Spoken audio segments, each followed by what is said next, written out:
Allez, salut à tous. On se retrouve comme d'habitude pour cette petite vidéo du dimanche où on fera le tour de mon élevage et bien sûr on commencera par Magnusar Barbarus puisque c'est à peu près l'intro que je vous fais toutes les semaines depuis déjà plus d'un an.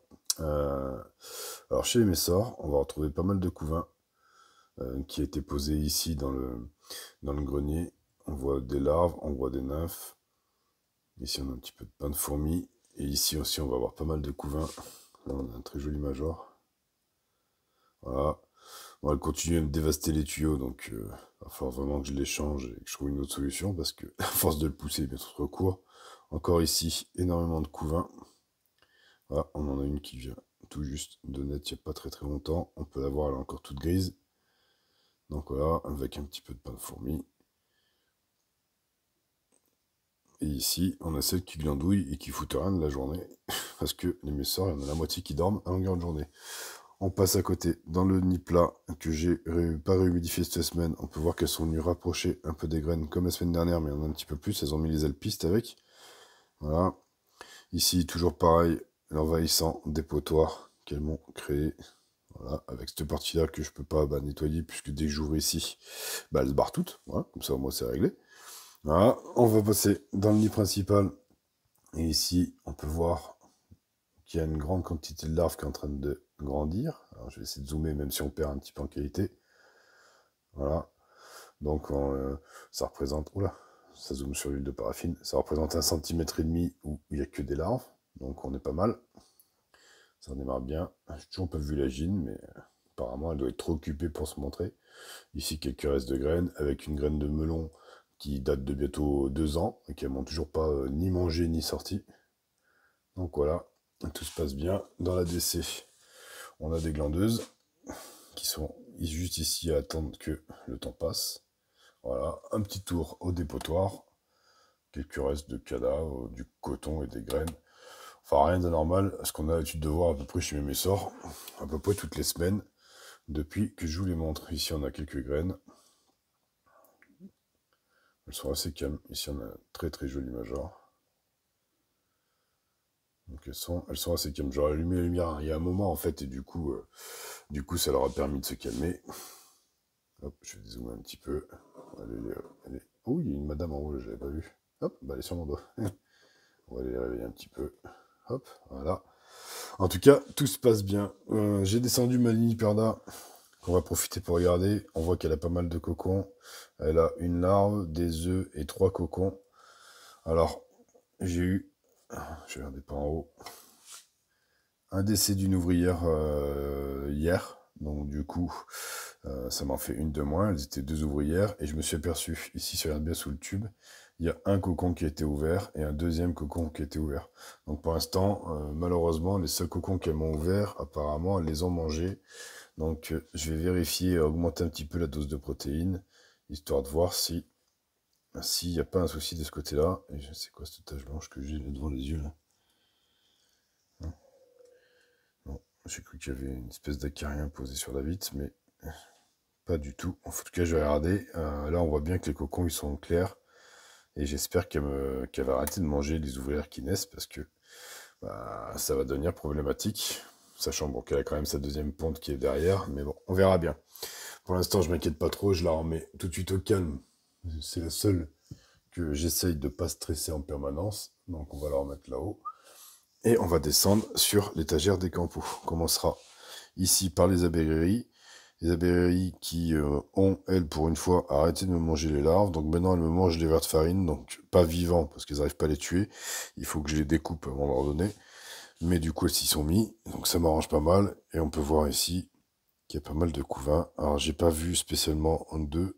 Mais le nid est mal positionné pour que je puisse bien observer les œufs. On a pas mal de larves. On a des cocons. Hop, je crois que le plus on en a, c'est ici. Qu'est-ce qu'on a ici? Non, ici c'est du couvain, du petit couvain aussi. Ici on a des larves un petit peu plus grosses. Donc elles trient apparemment le couvain, une espèce que je connais pas encore sur le bout des doigts. Ici on a des cocons. Donc en fait le couvain est bien séparé chez elles. Donc voilà, c'est vraiment magnifique. Petite trophalaxie du dimanche matin.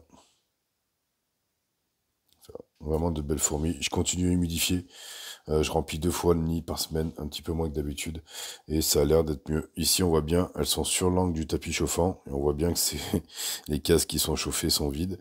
Donc du coup, pour l'instant, on ne recherche pas de chaleur. Du temps qu'on est là, on passe à côté sur le reflet de la lumière. Voilà, sur mes Crantatus.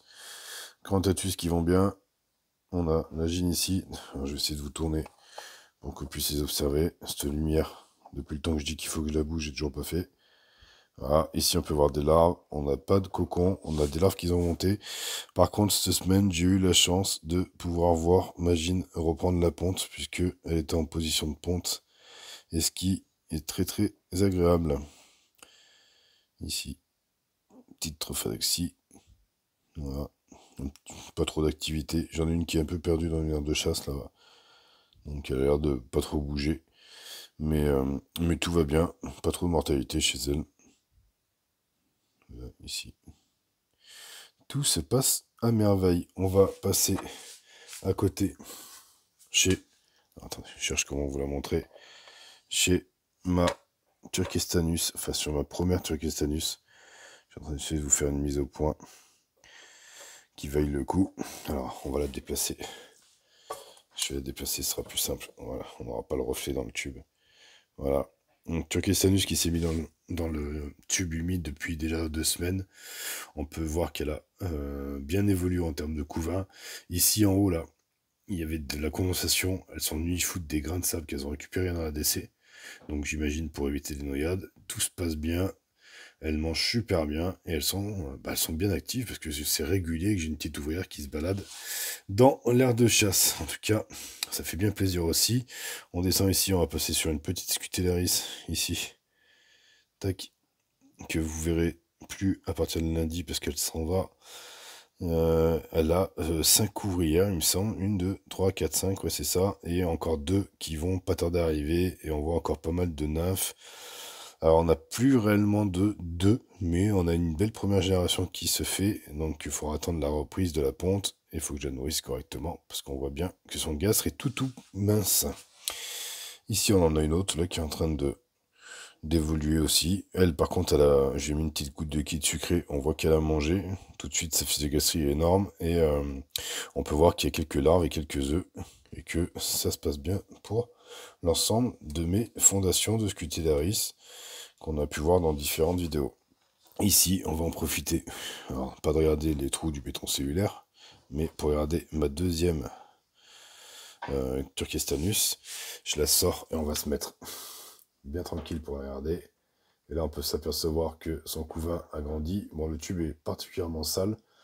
Mais vous voyez, on peut avoir 2 belles grosses larves et 2 petites larves et un œuf. Voilà. J'ai remis un peu de liquide sucré, mais je pense qu'il a dû couler. Et franchement, son tube est crade. Et je vais voir si je peux rapidement lui mettre quelque chose de plus propre dès qu'elle aura ses premières ouvrières. Voilà. Et on finira sur cette étagère par mes Japonicus que j'avais déménagé la semaine dernière dans un Upexi et que j'ai redéménagé cette semaine du coup dans un module que j'avais créé moi. Donc on n'a pas forcément plus d'évolution, mais elles se sont bien installées ici, juste là. Là, vous regarderez quand j'arrive à mon doigt, tac, on peut voir le couvain. Voilà, relié une aire de chasse. Et personne dans l'aire de chasse. Japonais qui sont très calmes. Dessus, j'ai mon petit système d'humidification qui est comme ça. Que j'ai pas fait suffisamment profond. Du coup, il humidifie pas assez. Il faut que je le remplisse souvent. Mais bon, voilà. Ça, c'est pas grave. On gérera. De toute façon, ça reste un module de fondation. Donc, elles sont pas censées y rester 20 ans dedans. À moins que dans 20 ans, elles aient pas évolué. Et voilà. Et pour finir, on va descendre chez mes Monica. Qui, elle... Alors, si j'allume la lumière, c'est mieux. Hop, je vais faire un peu de ménage. Hein. Qui, elles, sont en plein boom. Hein. On peut voir qu'elles ont plein de nourriture de partout, parce qu'elles mangent des quantités impressionnantes. Voilà. Tout ça, là, c'était plein hier. Donc, quand je le remplis, il y a à peu près 1,5 millilitre de liquide dedans. Donc, on peut voir qu'elles ont bien mangé. Du coup, je leur ai mis des coupelles un peu comme ça en travers, histoire de voir si en autonomie c'était mieux. Elles sont super... Hein. Elles ont déjà envie de me bouffer, là. C'est impressionnant avec celle-là. Dès qu'elles sentent une présence directe, elles veulent y aller, quoi. Donc voilà. Ici, on est dans la deuxième ADC et on se retrouve avec un peu moins de monde dans celle-ci. Hop, désolé pour la petite coupure. Donc je disais, il y a beaucoup moins de monde ici. Elle squatte en ce moment beaucoup plus le temps de chasse. On voit ici que les récipients de nourriture commencent à être bien vides. Il va falloir que je renourrisse tout le monde. Voilà. Ici, on va se retrouver face au nid avec beaucoup d'humidité. Donc, comme elles aiment bien. Là, on peut voir qu'il y a de la nymphe. On peut voir qu'il y a de la larve qui a été purgée. Donc, elles sont en train de se nymphoser. Voilà, ici, on a une petite nymphe. Et à côté, une espèce de truc tout marron, je sais même pas ce que c'est. Voilà. Bah, c'est une larve, qui a une couleur un peu particulière, mais c'est une larve. On verra pas de la grappe d'œuf parce qu'elle est tout en bas là-bas où elle se cache. Mais en termes de couvain, on a encore une année qui va se dérouler à merveille. Je pense qu'on est pas mal. Ici aussi, on a encore des larves et on a encore tout ce qu'il faut pour avoir une bonne évolution pour cette colo qui est assez explosive et qui me plaît énormément. D'ailleurs, je vais en profiter d'être là pour vous mettre, pas le mur, mais pour vous mettre les fourmis. Pendant ce temps-là, on va choper un ou deux verres de farine. Voilà, et on va redescendre chez les mannequins. Et puis on va en profiter, tout simplement, pour leur filer à bouffer. Pour finir cette petite vidéo. Voilà. Alors j'ai les verres de farine qui sont déjà passés en nymphe. Je les donne assez rapidement parce que j'ai pas envie d'atteindre le stade de ténébrion, ça m'intéresse pas. Donc voilà, je nourris les deux ADC. Elles mangent une grande quantité en ce moment. On est à peu près sur 6, 7, 8 verres de farine tous les 2 jours, à peu près. Donc ça commence à dépoter en verres de farine. C'est bien, au moins ils n'ont pas le temps de trop se nymphoser dans mon élevage. Voilà, donc là elles sont déjà au taquet. Je vous laisse un petit peu. J'ai renfilé un ou deux au messor aussi. Parce qu'elles vont avoir besoin de protéines pour combler ce couvain. Et puis il va falloir que je regarde. Ça je le ferai hors caméra parce qu'il va falloir que je le coupe. Je vais certainement devoir en mettre un petit bout à mes chers Léniperda, histoire que je ne me retrouve pas avec tous les cocons ouverts et dévorés. Donc voilà. Hop. J'en ai mis aussi ici. Il est là-bas, c'est en train de se battre. On va monter, faire un petit tour chez les messors. Donc les messors, on voit tout de suite que l'attaque elle est moins virulente. Hein. Regardez. Voilà, c'est une nymphe. Le ver de farine, il a encore même le temps de se promener tout seul au milieu des messors. Il n'y a personne qui avait l'air bien décidé de se jeter dessus. Voilà. Ah, ça y est, il y en a une qui essaye de prendre son courage à deux mains. Voilà. Enfin bon, allez, je vais vous abandonner et vous dire à dimanche prochain. On aura fait encore 13 minutes. Voilà. J'espère que comme d'habitude ce vidéo vous aura plu. En tout cas, moi ça m'a plu. Sur ce, je vous dis ciao. Bye bye.